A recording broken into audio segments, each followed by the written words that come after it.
This lawyer, Michael Cohen. I don't know this guy. Never met this guy. I've never talked to this guy. I've never corresponded with this guy. I don't know anything about him. But I am a lawyer. And I've never, ever taped a client.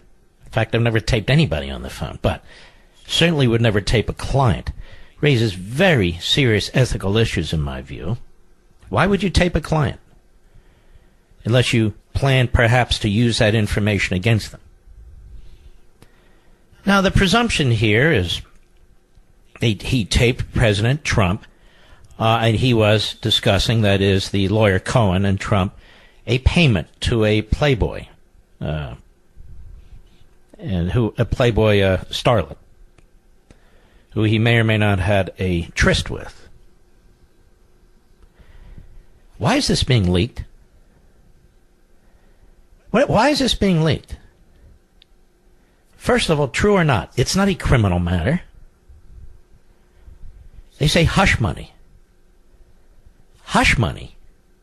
What does that mean, hush money? You have these non-disclosure agreements. People sign them all the time. Companies sign them with employees who depart and receive severance in some cases. You have settlements of civil suits. You have non-disclosure agreements. You have all kinds of non-disclosure agreements and contracts that you sign. And you have a non-disclosure agreement apparently here. Why is that hush money unless we're going to call all of it hush money?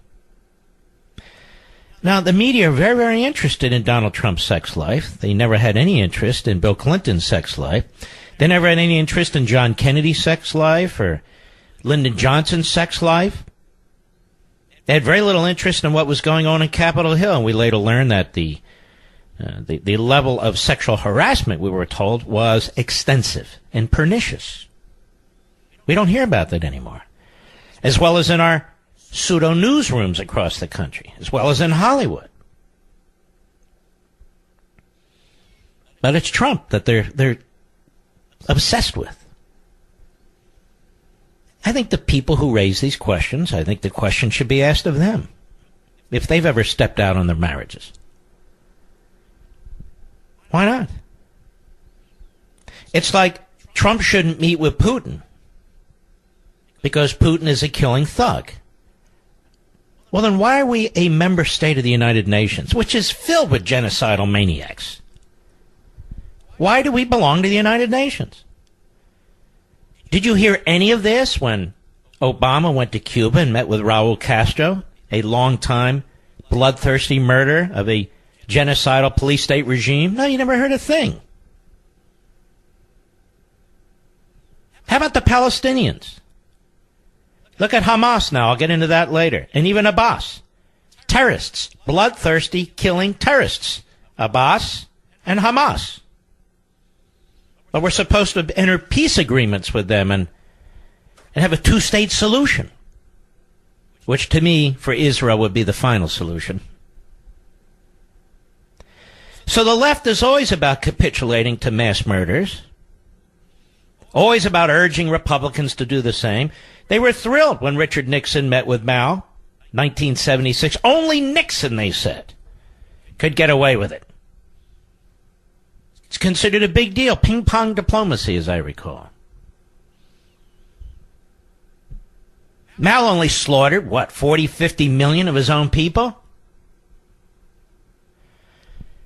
So we don't need lectures from the buffoons out there, whether they're pseudo-conservatives or progressives, whether they wear media baseball hats or whether they're members of Congress or whether they're a conga line of goofballs, actors and actresses from Hollywood. Who cares what they have to say? Why are we a member state of the United Nations, considering how many genocidal maniacs belong to that institution, including Putin and Russia? If that's the test. The way you run foreign policy, ladies and gentlemen, is you got to take each situation on its own, maintain your principles, determine what's in the best interest of our country and our allies.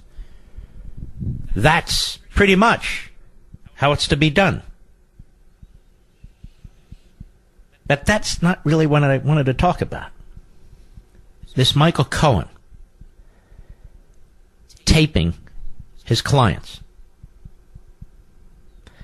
the media, the New York Times, the recipient of information about the taping.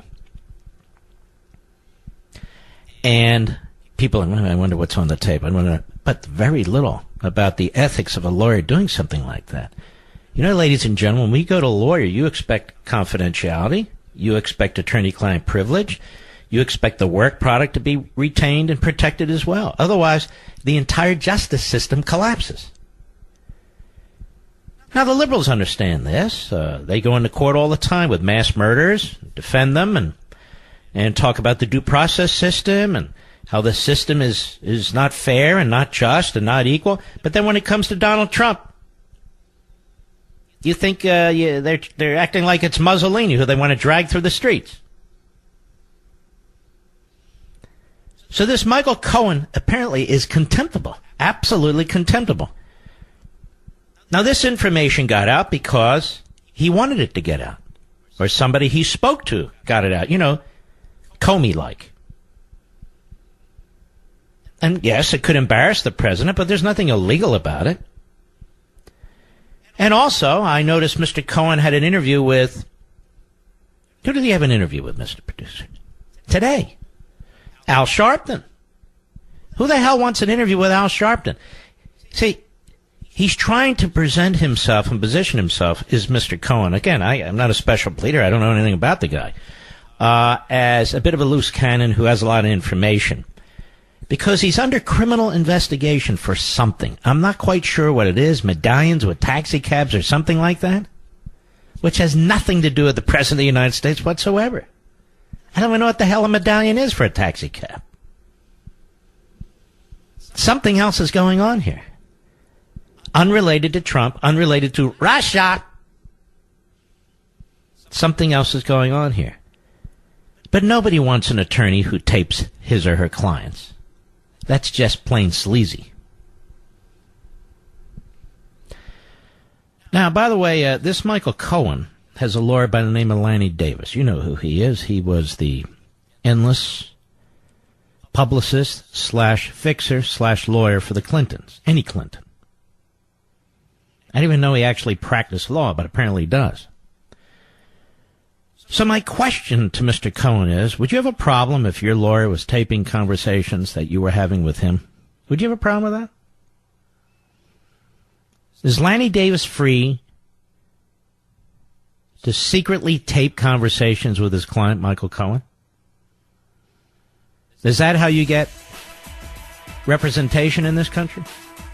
So, if the media were actually working properly, the revulsion would be at Michael Cohen taping his client. But that's not how the New York Slimes work. As I pointed out over and over again, they are the Holocaust-denying newspaper, hence the paper record for the left. Really quite grotesque. I'll be right back.